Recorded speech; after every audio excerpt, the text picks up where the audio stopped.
Hola amigos, ¿cómo están? Bienvenidos a otro capítulo de Ciencia Click. Yo soy el profesor Juan Carlos Amador y el día de hoy vamos a platicar acerca de números de oxidación y cuál es su relación con las fórmulas químicas.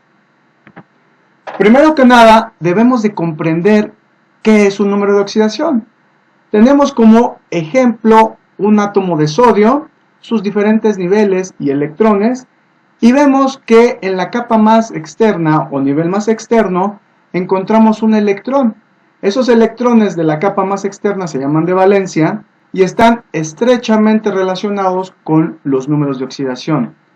¿De qué se trata entonces? Esos electrones son los que son cedidos o aceptados. ¿Cuándo? Cuando formamos un compuesto. Debe entonces quedarnos claro que los electrones que se ceden o aceptan en la formación de compuestos se relacionan con el número de oxidación. Vamos a revisar una serie de reglas que tienen que ver con estos números de oxidación. La primera de ellas es los elementos en estado fundamental. Los elementos en estado fundamental es como los encontramos en la naturaleza, es como los encontramos sin combinar. Tenemos tres ejemplos: el hierro, el oxígeno y el fósforo. Se dice que el número de oxidación de estos compuestos es 0.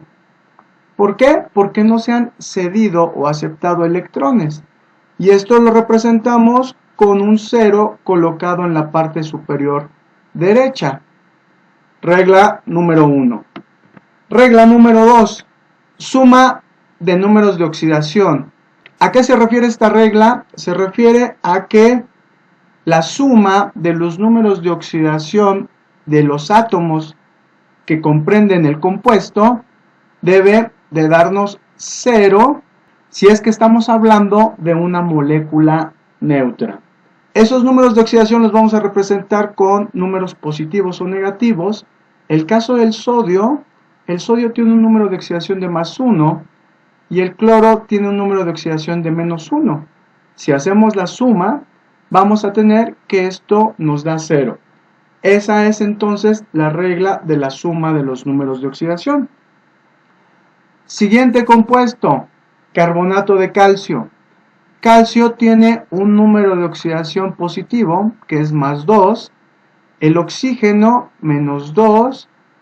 Ojo, aquí tenemos un número en la parte inferior.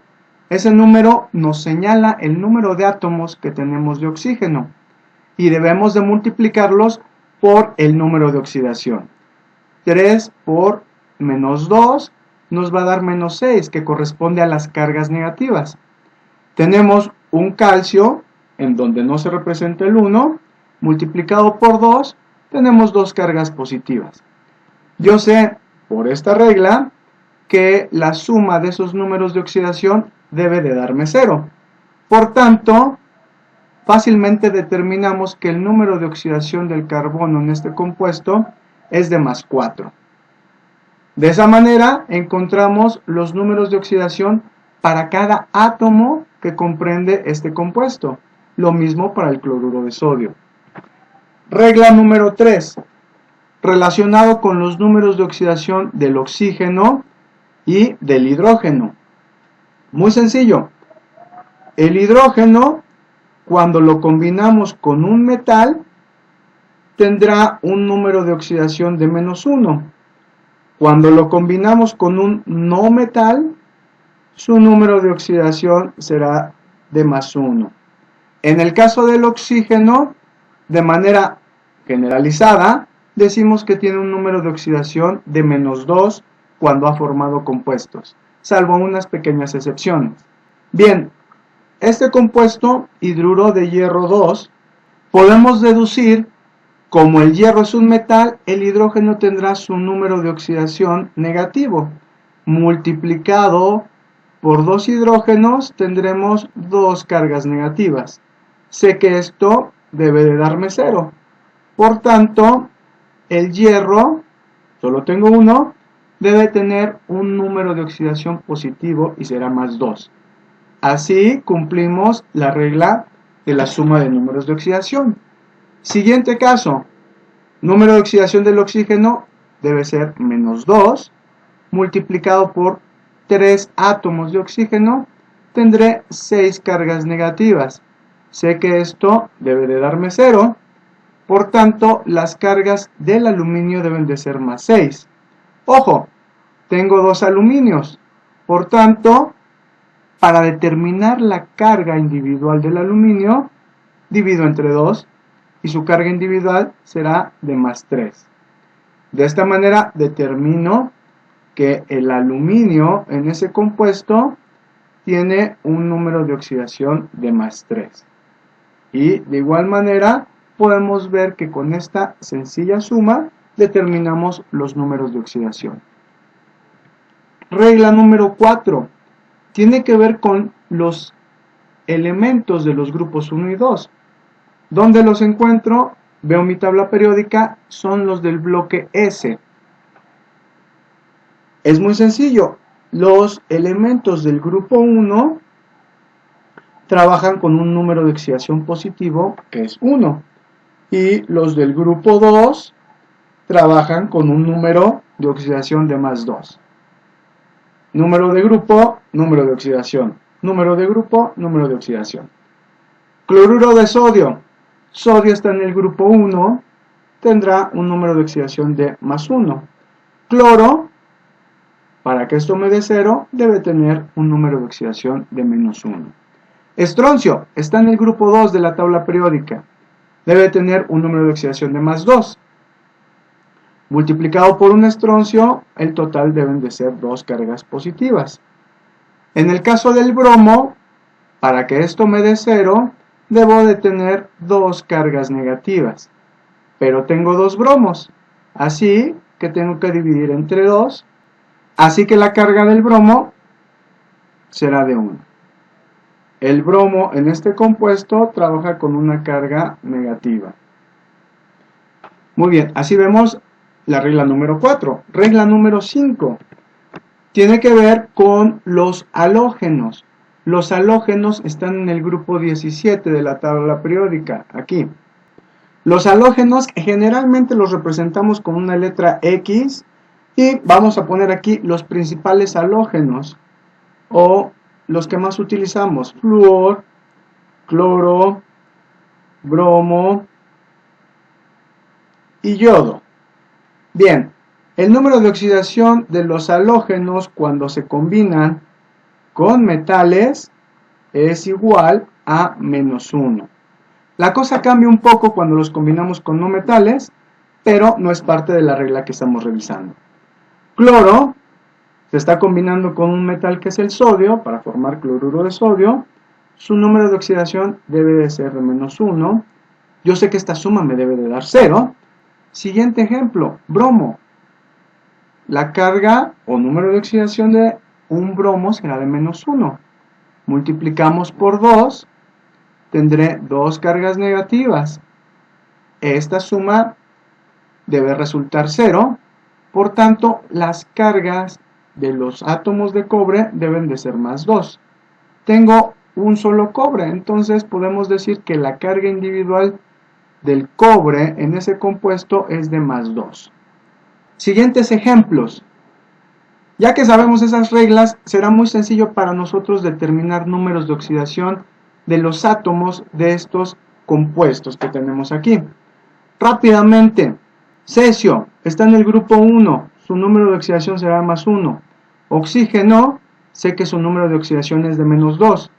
Multiplico 3 por menos 2, menos 6. Esta suma debe de dar 0. Tengo un átomo de cesio, más 1. Por tanto, el número de oxidación del cloro en este compuesto será de más 5.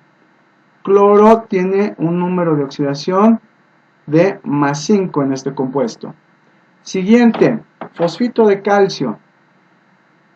De inicio parece un poco complicada, pero ya veremos que no lo es. Calcio está en el grupo 2. Su número de oxidación será más 2.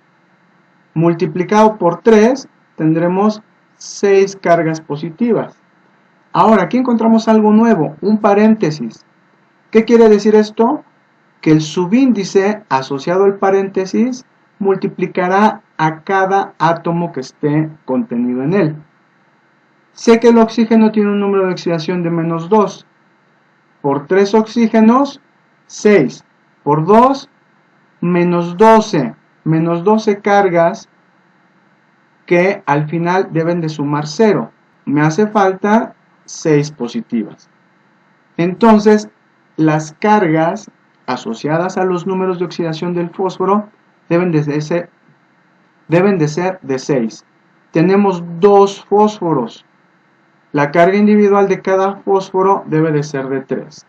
3 por 2 fósforos, 6 cargas positivas. Y la suma nos da igual a 0. Siguiente compuesto, bario, está en el grupo 2 de la tabla periódica. Su número de oxidación debe de ser 2. Oxígeno, sé que es menos 2. Por 2, 4. Por 2, 8. 8 cargas negativas del oxígeno. Tenemos un solo bario. Tenemos 2 cargas positivas asociadas al bario. Yo sé que esa suma debe de darme 0.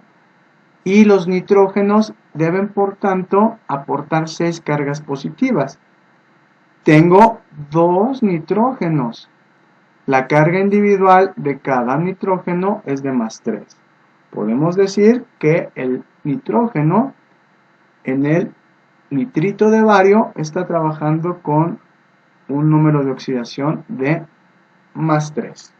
Muy bien, lo estamos haciendo de maravilla. Algo interesante, ¿qué estamos observando? Cuando nosotros colocamos los números de oxidación y los llevamos a la escritura de la fórmula, nos estamos dando cuenta que realmente estamos cruzando los valores de números de oxidación. Este 2 corresponde al número de oxidación del oxígeno y este 1 a su vez al del sodio. Hay que recordar que ese 1 no lo escribimos al momento de colocar la fórmula. Siguiente ejemplo, tenemos plomo con un número de oxidación de más 4 y oxígeno menos 2. Cruzamos los números de oxidación, ¿para qué? Para poder escribir la fórmula. Me queda Pb2, es el número de oxidación del oxígeno, o 4, a su vez es el del plomo. Algo que debemos de tomar en cuenta, si los subíndices se pueden simplificar, dividiendo entre un número común, lo debemos de hacer. En este caso, dividimos ambos entre 2, me da 1 para el plomo y 2 para el oxígeno. La forma correcta de escribir esa fórmula es PbO2, óxido de plomo 4. Y de esa manera entonces nosotros podemos escribir de forma adecuada las fórmulas químicas. Esta tabla nos sirve para formar compuestos. Vamos a formar un compuesto entre el cobre con un número de oxidación de más 2 y el oxígeno menos 2. Entonces, los positivos siempre van del lado izquierdo. Q, O. Números de oxidación. Este 2 es del oxígeno y este 2 corresponde al cobre. ¿Puedo simplificar 2 y 2? Sí lo puedo hacer. Divido entre 2 y la forma correcta de escribir la fórmula sería CuO, óxido de cobre 2. Siguiente compuesto, positivo del lado izquierdo, negativo del lado derecho. En este caso, tengo un compuesto con carga que se considera como una sola unidad. Si se considera como una unidad, tengo que poner un paréntesis para indicarlo así. El 3 que tiene pasa con el cobre y el 2 del cobre se cruza con esa entidad que se llama fosfito, es el ion fosfito. No podemos simplificar 3 y 2, por tanto, la forma correcta de escribir la fórmula es así. Aluminio y oxígeno. Aluminio, positivo lado izquierdo, oxígeno, negativo lado derecho. El 2 del oxígeno se cruza con el aluminio y el 3 con el oxígeno. No puedo simplificar, la forma correcta queda de esa manera. Aluminio con fosfito. Es una sola entidad, pongo paréntesis. 3 del fosfito se queda con el aluminio y 3 del aluminio se queda con el fosfito. 3 y 3 puedo dividirlos entre 3. De esa forma simplificada me quedaría aluminio. Ya no es necesario poner el paréntesis porque su subíndice quedó en 1. Y esta sería la forma correcta de escribir fosfito de aluminio. Muy bien, muchas gracias. Si les ha gustado, por favor, dame clic, suscríbete y nos vemos pronto.